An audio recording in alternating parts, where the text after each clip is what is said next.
My name is Riley Weaver, and I'm a junior at Mountain Pass High. Yes, the Mountain Pass High of Gabutante Society fame. That lucky school an hour outside Seattle that fate decided would be forever linked to the much flashier New York City, Atlanta, and Los Angeles branches when the 4GS founders met at a Maine summer camp in 2002.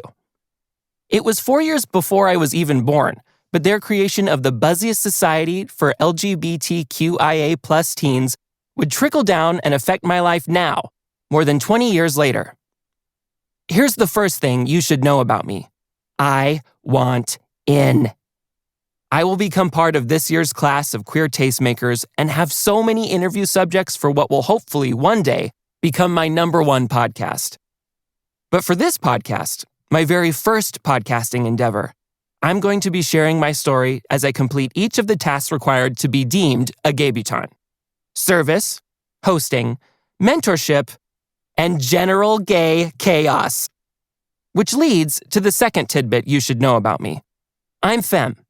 I like to wear feminine clothes, and don't you dare call them women's clothes, because clothing doesn't have genitals. I dabble with makeup most days, and of course by dabble, I mean eyes, cheeks, bronzer, highlighter, the whole shebang. Thanks, Nick, I say through my exhale. You're the most important wheel of this tricycle, keeping us grounded. I don't know what we'd do without you. Oh my God, it's happening! Head on back to the break room, Riley, she says in her gravelly voice. The performers are ready and you can get their names and determine the lineup. These orders always stop when they start, so I need them up on that stage ASAP. Working that frother is making my arthritis act up again and these old bones need a break. On it, Roz. I lean against Nick's shoulder. Be right back. Save my spot. The second my feet are through the portal, I feel a pull. Like suction cups cover every inch of my skin.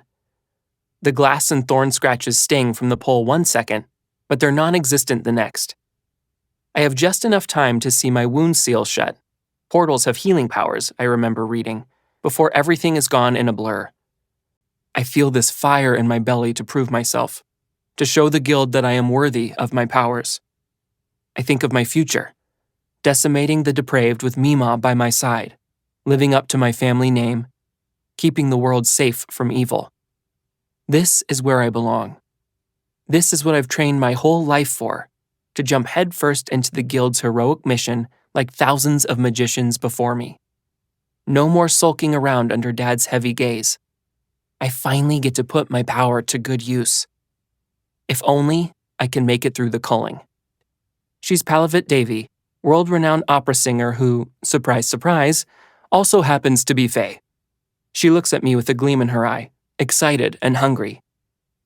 What an entrance, she says, a musicality to her voice.